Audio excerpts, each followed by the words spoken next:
एक मित्र ने लिखा है, आपने विज्ञान भैरव तंत्र की विधि पर चर्चा करते हुए कहा, सेक्सुअल यूनियन के प्रारंभ में फायर के प्रति सजग रहें और अंत में अंगारे से बचते हुए उसके पार चले जाएं।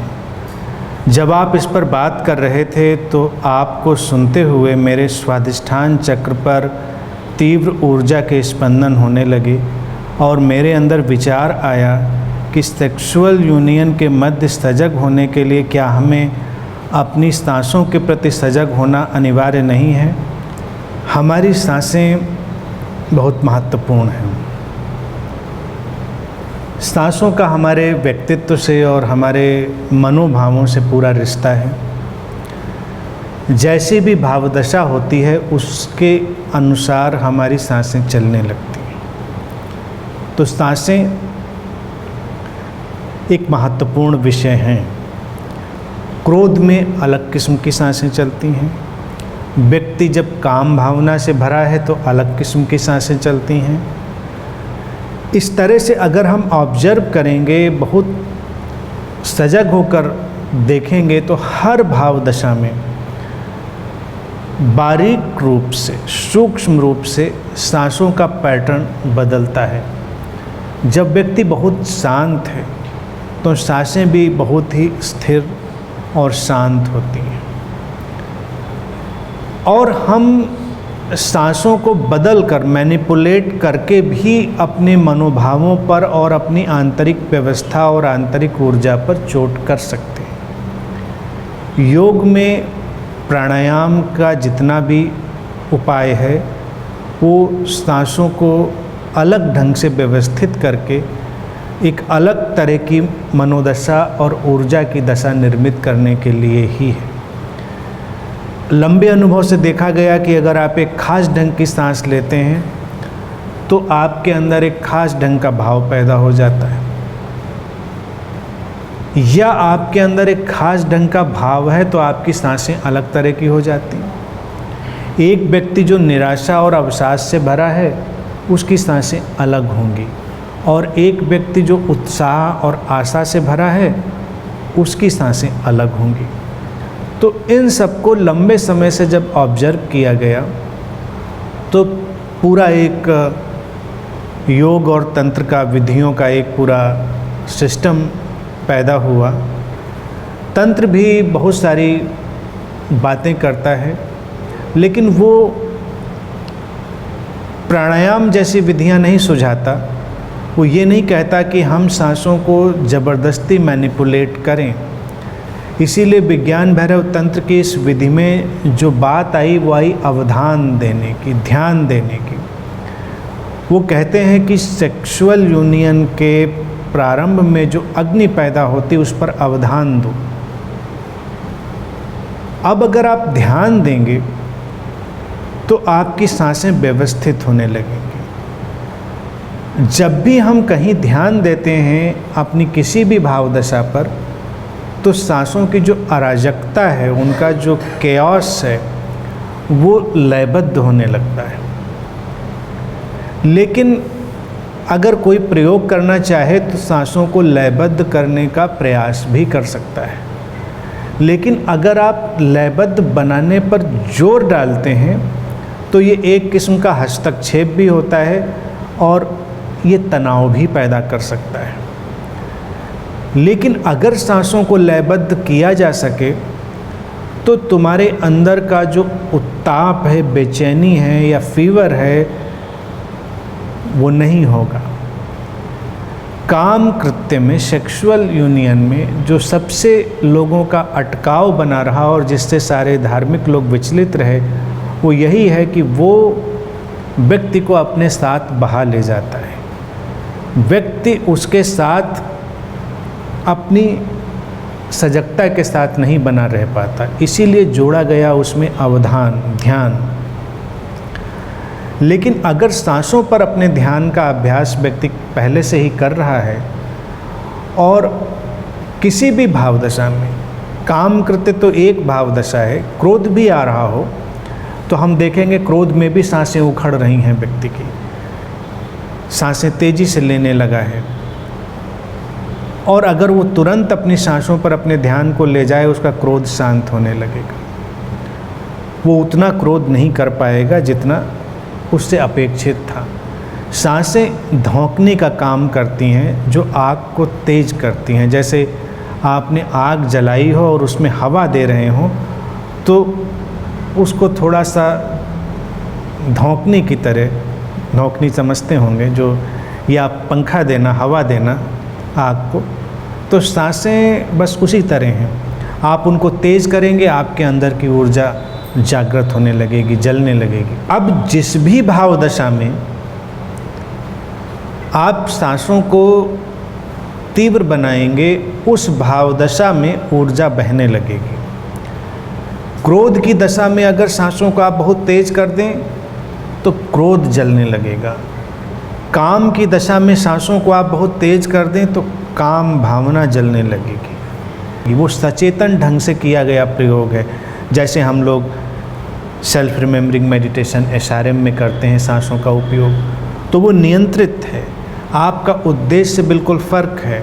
आप अपने पूरे चुनाव और अपने पूरे सचेतन विचार के साथ ध्यान में बैठे हैं और आप अपने अंदर इस संकल्प से भरे हुए हैं कि मुझको अपने स्मरण में जाना है, अपने अंदर गहरा प्रवेश करना है।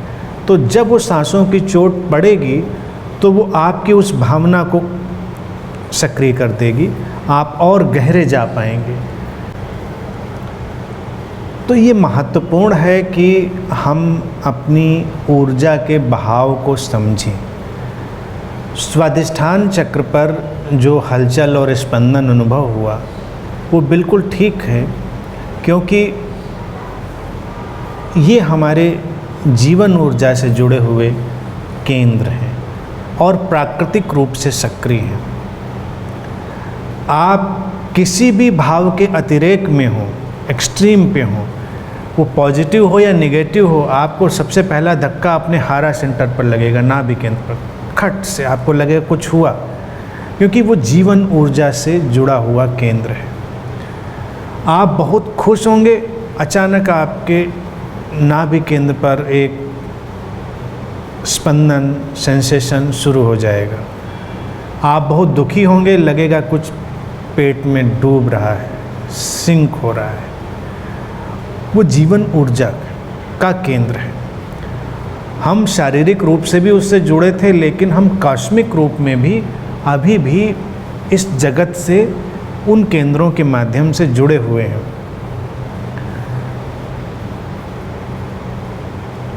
सेक्सुअल यूनियन के प्रति व्यक्ति का जो इतना आकर्षण है, वो आकर्षण बस इसलिए है क्योंकि जब जब व्यक्ति के अंदर जीवन को अनुभव करने की आकांक्षा जागती है, जैसे जीवन है लेकिन जीवन को अनुभव नहीं कर पाता है व्यक्ति, तो वो किसी दूसरे व्यक्ति के माध्यम से इस जीवन को अनुभव करता है। जैसे ही उसके इन दोनों केंद्रों पर हलचल होती है, उसको लगता है मैं अलाइव हूँ। और इसीलिए सेक्सुअल यूनियन हमारी एक्सट्रीम अलाइवनेस का मोमेंट है। हम बहुत ज़्यादा जीवंत होते हैं, लेकिन क्या सचमुच में ऐसा होता है? जब व्यक्ति सजग नहीं होगा तो घटनाएं तो होंगी, लेकिन उनका अनुभव वैसे नहीं होगा।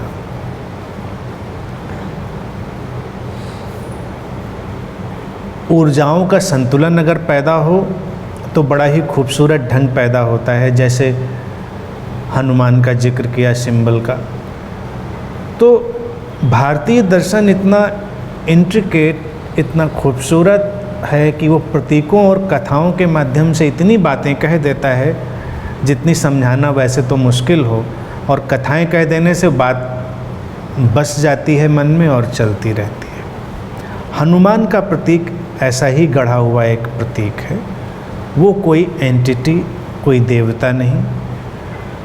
उनको कहा वो पवन पुत्र है, यानी कि सांसों से जो उपजा है, सांसें हैं पवन, हवाएं, और सांसों से जो उपजा वो पवन पुत्र हुआ, यानी प्राण।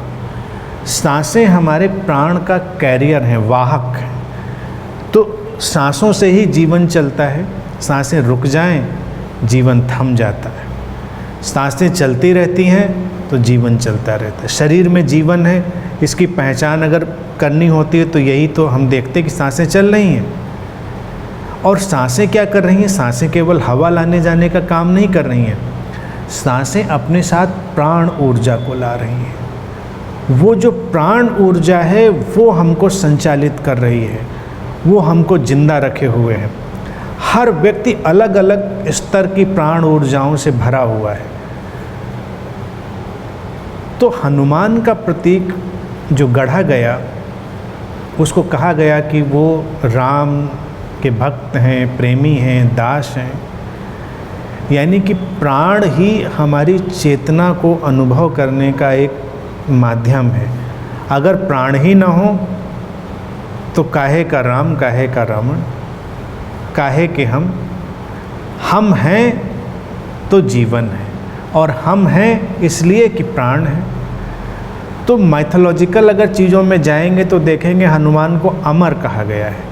वो मरते नहीं, वो हमेशा हैं। प्राण कभी मिटता नहीं, शरीर मिट जाते हैं, सांसें रुक जाती हैं और प्राण यात्रा पर निकल जाता है। इसीलिए कहते हैं लोग प्राण निकल गए। यानी कि जो प्राण ऊर्जा है वो ट्रेवल कर जाती है, वो चिरंतन है, वो कभी नष्ट नहीं होती। तो हनुमान के प्रतीक में भी ये बात डाली गई कि वो कभी नष्ट नहीं होते। राम हमारी चेतना का प्रतीक है, कॉन्शियसनेस का, यानी जो हम में रम रहा है वो राम है। जो हमें समाया हुआ है वो चेतना ही समाई हुई है। अब उस चेतना की पृष्ठभूमि पर अगर हम देखें इस सिंबल को तो वो कहेंगे कि जो हनुमान है वो बहुत डिवोटी हैं, लवर हैं, और दास भी कहेंगे, भक्ति में दास भावना। तो दास एक बड़ी अजीब सी चीज़ है, सुन के खराब लगती है, स्लेवरी वर्ड कंडेम्ड लगता है। लेकिन अगर आप देखें कि गहरे प्रेम में कोई हो तो ये दास भाव आता है प्राकृतिक रूप से। लोग अपने को पूरी तरह सरेंडर करना चाहते हैं, समर्पित करना चाहते हैं, थोड़ी देर के लिए वो अपने को खो देना चाहते हैं। दास का अर्थ अगर नकारात्मक ढंग से हटाया जाए, दास शब्द की जगह पे कोई और शब्द भी अच्छा डाला जा सकता है, लेकिन भाव वही है, इसीलिए दास शब्द लिया गया। और भक्ति परंपरा में बहुत चलता भी रहा शब्द कि अब तो बस आदेश ही चलेगा, जो कह दीजिए वही होगा, यानी कि जो मालिक है वो कहे और वही होगा। तो जब चेतना मालिक बनती है तो प्राण उसका अनुसरण करते हैं। यानी कि अभी जो प्राण हैं वो उस तरह से काम नहीं कर रहे हैं, वो उच्छृंखल हैं। इसीलिए वो हनुमान का प्रतीक बहुत ही क्लेवरली गढ़ा गया। बंदर, अब कुछ लोगों को चोट लगती है कि बंदर तो महान होना चाहिए, और हनुमान वो वाला बंदर नहीं, वो कोई अलग स्पीसीज होगी, बढ़िया वाली खानदानी। ये वाले बंदर तो वैसे नहीं है, तो वो खानदानी बंदर होंगे, ब्लू ब्लडेड मंकी। लेकिन उनका बंदर से कोई मतलब ही नहीं है, वो तो केवल सिंबल गढ़ रहे हैं। उन्होंने ऑब्जर्व किया कि बंदर चंचल है, बंदर स्थिर नहीं रहता, बंदर शरारती है, खुराफाती है, कुछ न कुछ वो उल्टा सीधा करता रहता है। That's why we call this conscious and trivial mind monkey mind. बंदर जैसा मन उछल कूद कर रहा है। और देखें आप अगर मन को तो वो सचमुच में मंकी माइंड है। जरा देर में वो कितनी ब्रांचेज पे कूद जाता है। 1 मिनट अगर आप ऑब्जर्व करें अपने माइंड को तो 60 सेकंड होते हैं, लेकिन वो 600 ब्रांचेज कूद जाएगा, यहाँ से वहाँ, वहाँ से वहाँ, स्थिर ही नहीं है। और बंदरों को भी आप देखें, वो बिना किसी क्रिएटिविटी के बस तोड़ फोड़ कर रहे हैं और स्थिर कहीं नहीं है। बंदरों से किसी क्रिएटिविटी की उम्मीद करना गलत है। तो हनुमान के प्रतीक में बंदर को चुनना बहुत ही समझदारी का काम था कि अगर वो प्राण तत्व, वो जो प्राण ऊर्जा है, वो अपने ही ढंग से बह रही है और अभी चेतना से उसका स्पर्श नहीं हुआ है, चेतना के संस्पर्श से वो अभी पूरी तरह से प्रभावित नहीं हुआ है, तो बंदर जैसा ही होगा, उच्छृंखल, इधर उधर कूदता फानता, कुछ भी कराता हुआ हमसे। अब बच्चे पैदा होते हैं, देखो बच्चे और बंदर लोग कहते भी एक ही जैसे होते हैं, सचमुच में एक जैसे होते हैं। हम तो धीरे धीरे उनको टेम करके सिविलाइज बना लेते हैं, सभ्य बना लेते हैं। बच्चे में क्या है, प्राण बह रहा है, प्राण ऊर्जा उसके अंदर बस बह रही है, अभी चेतना का समावेश नहीं हुआ है, चेतना उसके अंदर अभी नहीं उतरी है, तो वो कुछ भी करेगा, यहाँ कूदेगा वहाँ कूदेगा, ये खिलौना खेलेगा वो तोड़ेगा, यहाँ रोएगा वहाँ चिल्लाएगा, बिना किसी उद्देश्य के वो कुछ भी करेगा, क्योंकि वो प्राण ऊर्जा हलचल मचा रही है, वो उसको ठहरने नहीं देगी। आप चाहेंगे कि वो बैठ जाए, आप उसको यहाँ बिठाल के जाएंगे, थोड़ी देर में आपको वहाँ मिलेगा। छोटे बच्चों के साथ जो माँ बाप हैं बहुत परेशान हो जाते हैं, क्योंकि अभी वो मंकी माइंड में, वो पूरी तरह से अभी अनसिविलाइज्ड हनुमान है। प्राण ऊर्जा का प्रवाह। लेकिन कुछ लोग तो बचपन से कभी आगे जाते ही नहीं, वो बच्चे ही रह जाते हैं। शरीर बड़ा हो जाता है तो प्राण ऊर्जा उतना धक्के नहीं दे पाती जितना छोटे शरीर में देती थी। छोटे शरीर में शरीर छोटा है तो धक्का भी ज़्यादा तेज़ लगता है। बड़े हो जाते हैं तब भी उनका मंकी माइंड वैसे ही एक्टिव है, यानी कि उनकी जो प्राण ऊर्जा है वैसे ही धक्के दे रही है। तो उनकी चाहे वो सेक्सुअलिटी हो, उनके रिलेशनशिप्स हों, उनकी फूड हैबिट्स हों, उनके सोशलाइजेशन हो, उनकी स्पिरिचुअलिटी हो, सब कुछ बंदरों की तरह out of no purpose, without any understanding, without any awareness, बस वो कूद फांद कर रहे हैं यहाँ से वहाँ। ये सत्संग में कूदेंगे, फिर उस सत्संग में कूदेंगे, इस ध्यान में थोड़ा कूद लेंगे, फिर उस ध्यान में थोड़ा बैठ लेंगे, इस पूजा में, इस मंदिर में, इस जगह उस जगह, वो बंदरों की तरह से बस कूद रहे हैं दिन भर। क्योंकि वो प्राण ऊर्जा भी चेतना के साथ, यानी राम जो है उसके साथ अभी जुड़ी नहीं है। तो हनुमान का जो कहानी भी कहते हैं वो पहले राम से उसका मिलन होगा, अभी वो मिला नहीं है, यानी प्राण ऊर्जा अभी अलग थलग अपना काम कर रही है, वो मिली नहीं है। फिर जब वो प्राण ऊर्जा सचेतन रूप से हमारे अंदर की उस चेतना से, चेतना के जगत से जब जुड़ेगी, जुड़ने का अर्थ यही है कि हम ज़्यादा से ज़्यादा सजग हो चुके होंगे, हमारा अंडरस्टैंडिंग, समझ, अवेयरनेस, सजगता, इनका तल बहुत व्यापक हो गया होगा। तब वो हनुमान राम के प्रभाव में आ गया। अब वो चेतना के अनुसार चलेगा, वो उसका दास हो गया, वो कूद फांद नहीं कर पाएगा। हम चाहेंगे तो वो चलेगा, हम नहीं चाहेंगे तो नहीं चलेगा। चेतना चाहेगी बैठो तो बैठ जाएगा। तो अब उसकी कोई भी भावना धक्के से नहीं चलती, बहुत सचेतन रूप से चलती है। आम व्यक्ति की कोई भी भावना तो धक्के से चलती है। अगर खाना ही खाना हो तो देखो कभी कभी एकदम उसको कुछ पकड़ता है मन, ये मन कर रहा है मेरा, वही मन बंदर है, मंकी है। लेकिन जब हम चेतन हो जाएंगे, सचेतन हो जाएंगे, तो हम चाहेंगे तो मन चलेगा, चाहेंगे तो मन नहीं चलेगा। बस यही अंतर है। विज्ञान भैरव तंत्र उसी जगह पर हमको लाना चाहता है जब हमारे अंदर चेतना का वो स्तर हो, जब हमारा मन जो मंकी माइंड है वो हमारे चेतना के अनुसरण से चले।